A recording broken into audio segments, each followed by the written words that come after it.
Hi everyone, Sleepy Reader here, Damien, with some comic book thoughts today. A big stack of comics that have been piling up that I haven't been doing comic book thoughts on. Let me start quickly with some comics that are just going great and not a lot to say about them, but I want to highlight them because they're all great. Um, this is a variant cover on the recent Hawkman. Is it Hawkman number 4? Yes, Hawkman number 4. Continues to be excellent. The stakes keep upping. It's a great pulp adventure Hawkman story. Completely different kind of pulp adventure. Curse words continues to be very satisfying, very kooky, very crazy. And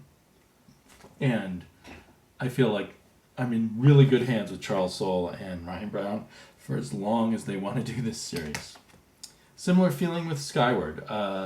Great new second arc, beginning of the second arc here. Great art, fun story. Besides some of the question marks about reversing or getting rid of gravity on Earth, but I guess nowhere else besides Earth, if you accept that, it's just a lot of fun with some really great art. And I like the bits and bobs of black and white art they reproduce, line art they reproduce at the back. This one's interesting because this looks like the cover, but the artist must have drawn this figure later and placed it in here, and that ended up being a good choice, and turned it upside down and placed it in here. So there's the cover. So anyway, very cool. Skyward, very pleasurable. She Could Fly continues to be very cool, kind of turning it into a paranoid conspiracy kind of story along with the psychological pathology kind of story that it is. Doctor Strange continues to be a lot of fun. I don't know if I'm up to date on this. Has there been an issue 5? But issue 4 was very good. I think at first I had a little trouble just sort of accepting this kind of story, but now and this kind of art for Doctor Strange, but now I'm all bought in and I'm just enjoying it. Leviathan number 2 continues its wacky ways. Really good. It wasn't what I expected with issue 1, so it took me a little while to get used to it, but now I'm really digging it. So great stuff. Kaiju Max, hot, hot, hot. Always one of the greatest comics out there. Definitely season 4. It is season 4, right? Yeah, season 4 is continuing to be really good. I talked with Xander Cannon at Rose City Comic Con, and that was a lot of fun. Yeah, I think he's kind of in a state of being surprised that he's making a living from doing this Kaiju Max comic.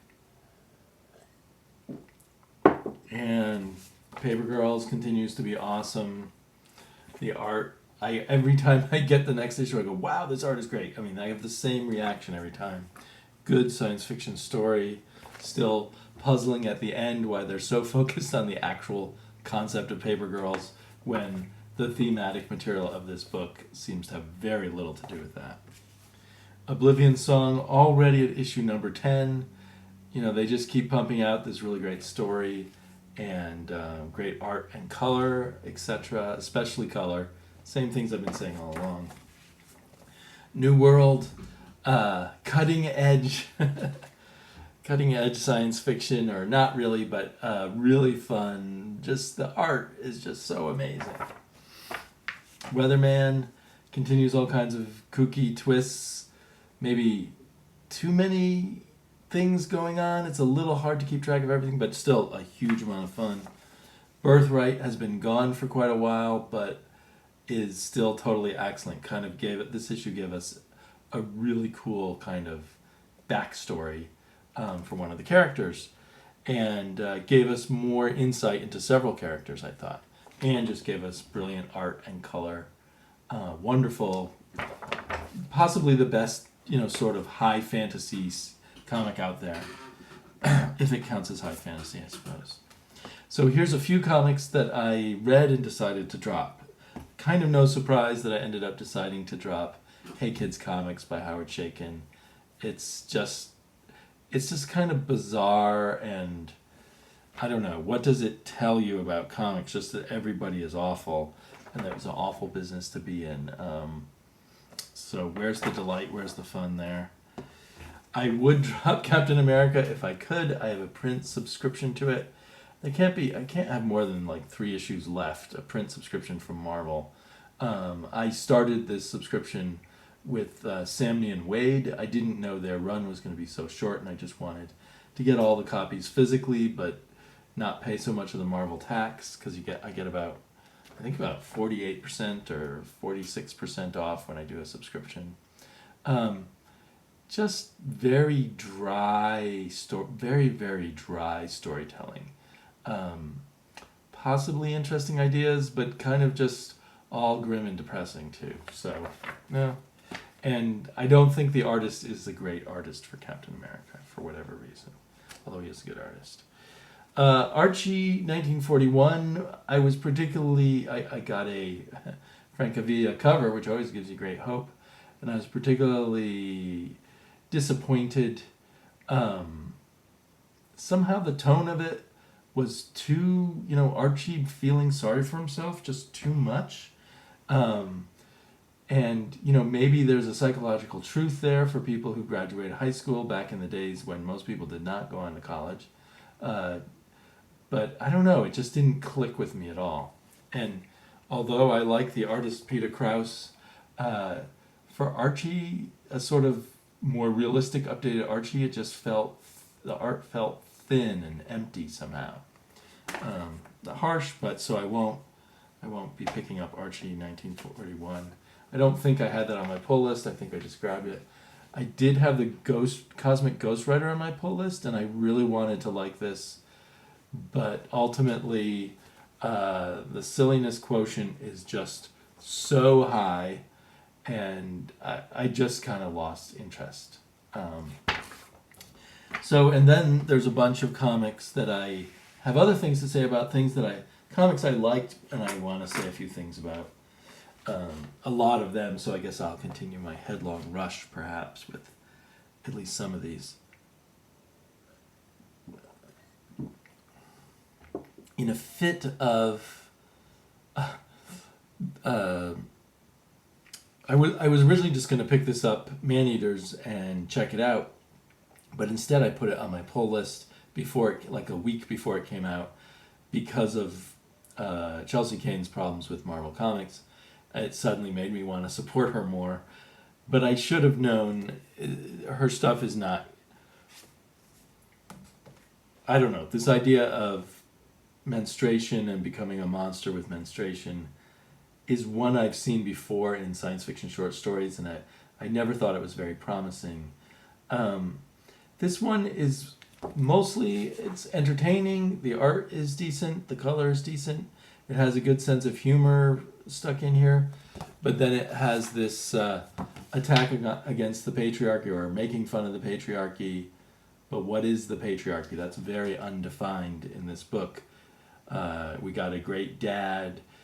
We got bad things happening to women when they menstruate, but it doesn't, at least so far in the story, have anything to do with the patriarchy. So, yeah, I don't know what the message is. This need to kind of Kelly Sue to canonize the story might be distracting. There's some cool stuff here. I think I'll enjoy it if this turns out to be like a 5 or 6 issue story. If it's one that goes on and on and on, it's hard for me to see. I'm going to give it at least 3 issues, though. So I guess I enjoyed it. I don't know. I was hoping for more, is sort of what it comes down to.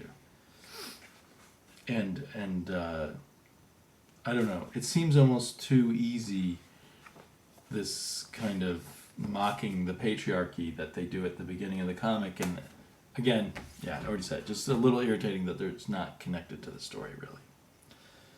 I loved Batman Damned.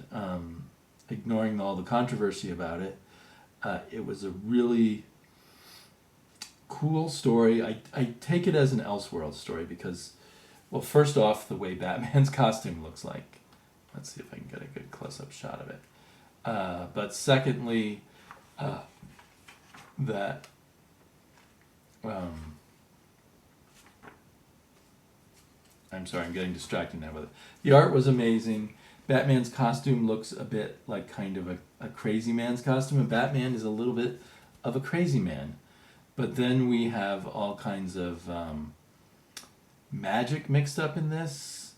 A really sort of amazing, cool version of Deadman as not a superhero, but as this supernatural, bizarre creature. We've got an interesting version of Constantine. I wasn't sure who this was. I almost thought, is that supposed to be like some Zatanna-like, insane Zatanna character? I need to give this another read. It felt like it had a lot of layers. I only really had one complaint, and there was this narration from that turns out to be John Constantine, the Hellblazer. You see this white narration over the white script, not in a box or anything, over the artwork, and the font is really bad. The choice to make it kind of a white font over everything really didn't work, and it was a distraction. Not enough to make me dislike the story, but since there was so much of it, it just didn't even seem to fit the idea of how you would represent John Constantine's voice in a font. You know, this seemed like the echoing voice of some demon or something, or some supernatural being more supernatural than John Constantine. I guess the nice thing about John Constantine is he roots the supernatural in the dark, shady, wet streets of the noir world. Anyway, a lot of interesting stuff. I've heard some theories as to, you know, this apparent affair that Thomas Wayne is having in the flashbacks, and what that can bode for the relationship with the Joker. Is the Joker dead here? All kinds of interesting stuff. I'm being all over the place in describing it.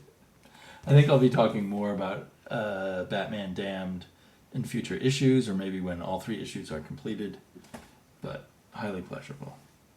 Speaking of Batman, finally in 100-page giant Batman number 3, we get the beginning of Brian Michael Bendis's, and even more excitingly, Nick Darrington's Batman story. Nick Darrington is an artist that I really grew to love a lot in the recent Doom Patrol from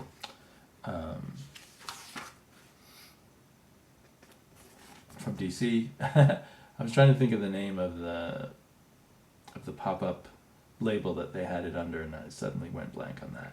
But I really enjoyed his Batman here. I think this is colors by Dave Stewart, which makes it really amazing. It's kind of almost a prologue to whatever Bendis has in mind, but I found it very entertaining. A tease at the end for the next big DC comic character that might appear here, which I thought was really cool. So presumably this will come out in a trade, because I think it's just 12 pages an issue. And anyway, it's looking really good. I'm enjoying that more so far. Of course, it's only been 12 pages than I have with the Bendis Supermans, which I dropped with issue 3 of Action and Superman. Black Hammer, Age of Doom. We now have the story kind of turned on its head, or an explanation for everything that's gone before, and it's a little hard for me to swallow, as it is for some of the characters. They want to go back to the way things were before. The art's still really cool. It really feels like the story's about to wrap up. How much more could there be, and how much longer could it stay interesting without kind of the slow-moving psychological nuance of the characters living their sort of more mundane lives? If it's going to be all adventure in outer space now, perhaps. I don't know. So Jeff Lemire may still surprise me, or this may sort of end on a less exciting note than most of the series has been. Although intriguingly, next issue looks to be kind of more comic booky with a guest artist, and I think Rich Tommaso, the guest artist, is slated to do a number of the next few issues. So it might be a digression, or maybe we're going to be entering a different universe or something like that. So it's still intriguing. I'm definitely a Black Hammer fan, but I'm not quite as excited as I hoped for these revelations of the answers. I'm really torn on Ann Nocenti's and David Aja's The Seeds. No complaints at all with Aja's art, which more and more reminds me of V for Victory more than anything else, although it's also very David Mazzucchelli looking. It's certainly very dense. We get a lot of bang for our buck here. But you know what? I thought that I had read it just part of the way through, so I started reading the whole comic again, and by the time I got to the end, I realized I'd already read the entire comic already. It's so disjointed and leaving you guessing on what's going on and the meaning of so many things that it all slipped around in my memory, and I thought I must not have read the whole comic.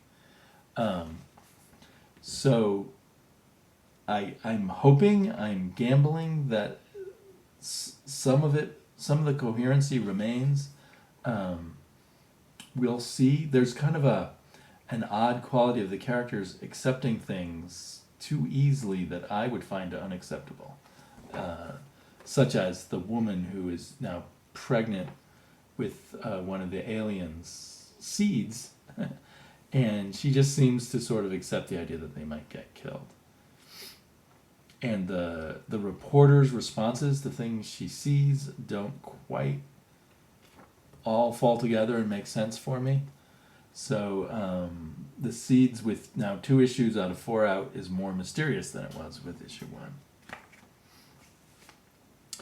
Here's a comic that I guess is called 1975. Is that what that says? And it's kind of, I don't know, Buffy the Vampire Slayer meets blaxploitation movie with a female lead, and with a more modern way of, I mean, obviously she's not kind of the sexy babe of the blaxploitation kind of movie that you would expect, but there is kind of a sexy aspect to it all. The art is fantastic, the coloring, it's very cool, but for a first issue of something that we don't really know very much, it's not about a character we already know, it doesn't give us quite enough to hook me in. So I don't see putting this on my pull list. I see picking this up, the second issue, if I happen to see it on a week where I don't have enough comics to read, or I just feel greedy and want more comics. I mean, it was enjoyable, but not quite a standout enough to be 100% put on my pull list. So it remains to be seen. Like, for instance, in this, yeah, she's fighting all these demons and stuff, but it's hard to tell if anything's at stake or if it's like this sort of alternate part of New York City that doesn't affect anyone else but her. I think it kind of plays off the idea that in the 70s, New York City was a very rough place. Not so rough that I couldn't visit my grandmother on East 86th Street in the 70s and walk about by myself. But yeah, it was a rougher place than it was later on. Very mixed feelings about Fantastic Four #2 from Dan Slott and Sarah Pichelli. It takes certain aspects of the Fantastic Four and of the Marvel multiverse too lightly. Everything seems too easy. The idea that a child is easily creating over and over again new universes basically in a flash or in a few seconds with the help of another child. It just didn't jive for me, and it made everything feel meaningless in a way. So, the Sarah Pichelli's art seemed much better to me in this issue than the last issue. I don't know what that's about. Did she somehow put more work into this issue? Or is it colored better? or is it just like this kind of alien universe hopping subject matter work better for her than this kind of stuff, the kind of soap opera stuff that we had in the first issue? I don't know. So kind of in the first issue, I like Dan Slott's writing a lot. In the second issue, I'm less happy with Dan Slott's writing. Like, I feel like he doesn't take the whole cosmic part of the Fantastic Four seriously, or doesn't know what to do with it. But I like Sarah Pacelli's art better, so I don't know.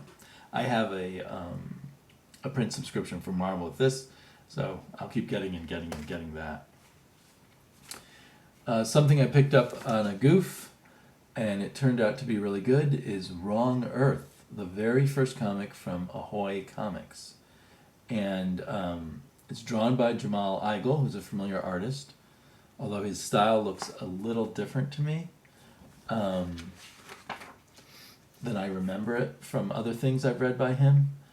And I don't know the scriptwriter, but Tom Payer, but apparently he has some kind of pedigree.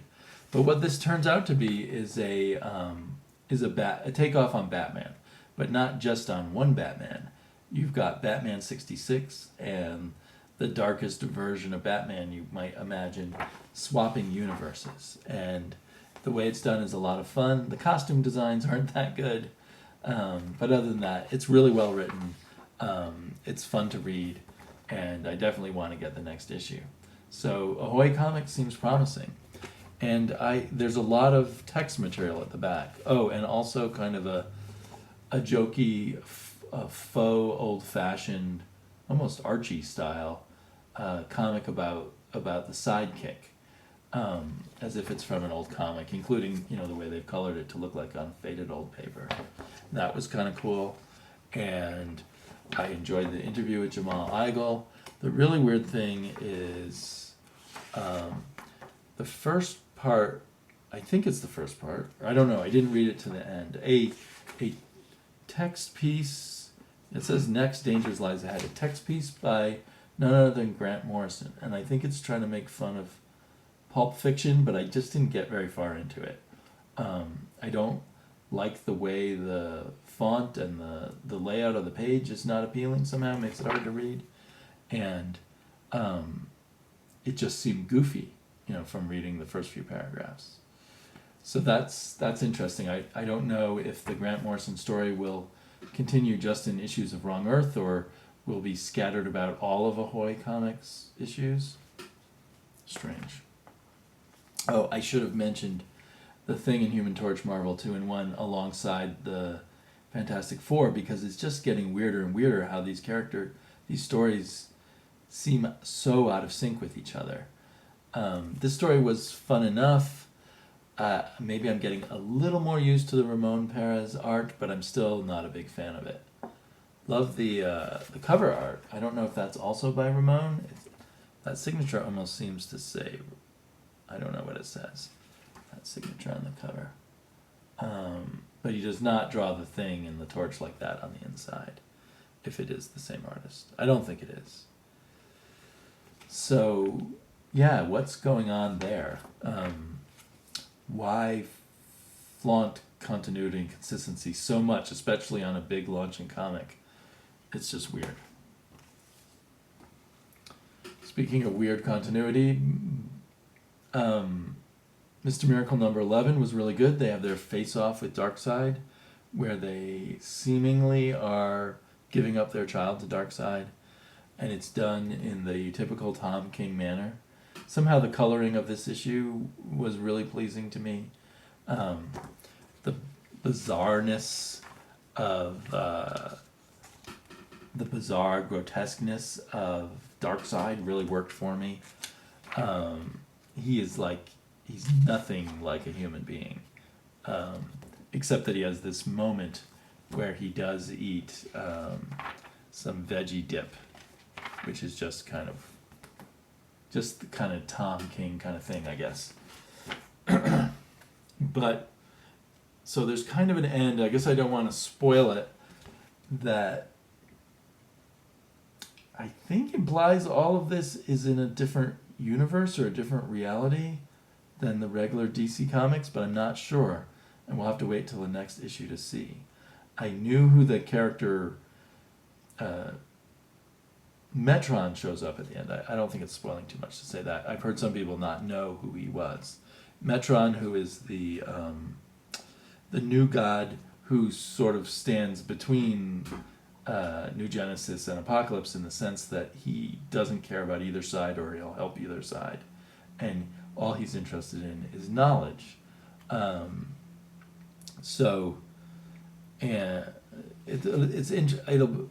We'll need to get to the final issue to know if Tom King's been clever or stupid in his overall idea of how this fits in with continuity, because he has always bragged that this is in continuity. It's not an Elseworld stand-alone story. So we'll finally see, but it's been a great ride reading Mr. Miracle. I thought, a few issues back, I thought it was going to lose steam, but it hasn't. It's been really fun. Still love Big Barda best, and the baby Jacob, who is also Jack Kirby, is still a great thing, and there's some great little moments with the baby here, and as I said, great moments with Darkseid, so very pleasurable. Exo Man of War the story is now back in the normal on-Earth continuity of the Valiant universe. There's some references to this woman who is a character I don't really know because I haven't read enough of the recent main line of Valiant things. But you can pick up on what's going on. She's basically someone who was ahead of something kind of like S.H.I.E.L.D. The artwork here is by Juan Jose Ripe, who has often been one of my favorite artists, but didn't work as well for me, and the coloring did not help at all, by Andrew Dahlhaus, I believe. And there were, color by Andrew Dahlhaus, yeah. There were moments where the color actually made things look off. So I don't know, maybe that wasn't the color's fault, maybe some mistake happened in the printing process where the colors didn't match up, so you got edges of colors in the wrong places. I don't know. But the art wasn't, if you took away the color, I think the art was pretty good, but it just wasn't the ultimate art of Juan Jose Ripe. But as the story went along, after a while, I realized this, although I'm not reading most of the main line of Valiant, this ties in with stuff I have read, which is the Divinity trilogy, I guess you'd call it. I think there were 4 issue miniseries about this character Divinity, and then there was one called Infinity or something like that, or Eternity, and so we have characters coming to Earth from out of those series who are trying to track down the character Divinity and are ending up fighting our hero Man of War and this woman who's kind of like the head of S.H.I.E.L.D., the S.H.I.E.L.D. of their universe. So it's entertaining, it's fun, I'm less into it than I was the stuff that was on Another Planet and had no connection with the current storylines or the flashback to Roman times. Both of those I enjoyed more, but since I have read Divinity, I'm kind of into this too, or curious to see where it will go anyway. If you didn't read Divinity or haven't been reading any other Valiant, this might be a little annoying. Wow, Ice Cream Man, we've talked about Ice Cream Man before. There's this crazy, will do anything, go anywhere kind of horror story that is just built on the spine of this creepy ice cream man who gives people ice cream and then horrific things happen to them. We may have learned a touch more about who the Ice Cream Man is. But the overall story that we get in this issue is both heartbreaking and horrifying, and there's a really horrific page. My daughter picked up a copy of this, and I was just picked up this copy and was starting to thumb through it, and I kind of quickly grabbed it away from her. I was really afraid she'd come to the page with the flayed, tortured man. That was a bit much for me and would be way too much for my daughter. My only complaint about this is we get these kids' drawings which are even shown to be in, one of those sketch notebooks with the spiral binding, but somehow the kid's narration of the stories is in a font that you would print out from a computer, and that just didn't make any sense. It's an ugly, unenjoyable font. It's a font that is kind of a poor imitation of what do you call it, calligraphy. So yeah, that font just didn't work, and it really stood out inorganically from the rest of the way the story was done. So twice in one video I'm complaining about fonts. The regular lettering of this comic is fine. It's workmanlike. So yeah, but this is, if you like horror, this still remains kind of the top comic to get. You could jump on it here. The rest of us wouldn't know much more than you do in this issue, although there are hints of some answers to come or some conflicts to come. Okay, I'm almost to the end here, so I'm going to keep going. Sorry about a 30-minute video just reviewing comics. I loved Justice League Dark number 3. It concluded a story. The art, if anything, seemed even better to me here. We got a nice peek into the background of Zatanna that I found effective and made her a more real character to me and her magic more real to me. And we got the big bombastic magic fight in this issue, and it was solved in a way that I found very appealing.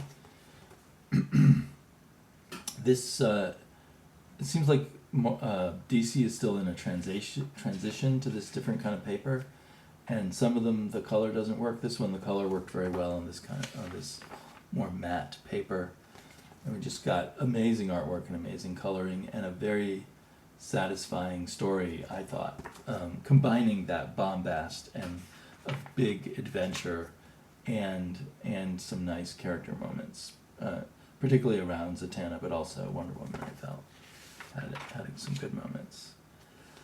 So yeah, I'm really high on Justice League Dark now. Hopefully it won't be ruined by some big crossover with some other comic. I heard someone hint that it might tie into Wonder Woman. I hope that's not. I hope the two can stand apart and be their own thing. Century Beach, I went into this a bit cynical just because of Warren Ellis. Been on one comic I was following, never finished the comic, and on another one took like almost a year to put out the final 5th issue. And this story does resemble a little bit the story Shipwreck, but it was really good, really fun, great art, great color, fast moving, yet sort of full of good science fiction information and a little bit of characterization. So I'm definitely excited for more Cemetery Beach. I hope, I feel a bit like a sucker to gamble on Warren Ellis sticking to this, or Warren Ellis and his artist. But since it's always problems with Warren Ellis, I tend to blame him. This is the same artist who did the trees, so I don't know why they didn't just finish up the trees. I think the trees was it optioned for a TV show or a movie? Anyway, it's weird that they went ahead and created a different comic when they have an unfinished comic.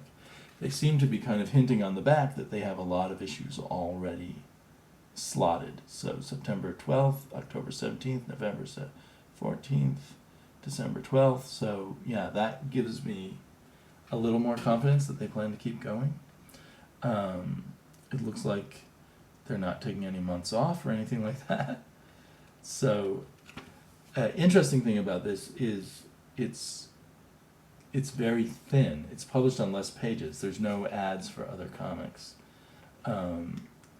I think it's 20 or 22 pages of actual story, but it's thinner than all the other Image comics by a considerable bit. You obviously won't be able to see the difference there, but you would feel it if you're holding it. Last but not least in my little stack here is the Terrifics. This is number 8. It's the second issue, illustrated by Dale Eaglesham. He's either the 4th or 5th artist that's worked on this but things are really working well with Dale on board.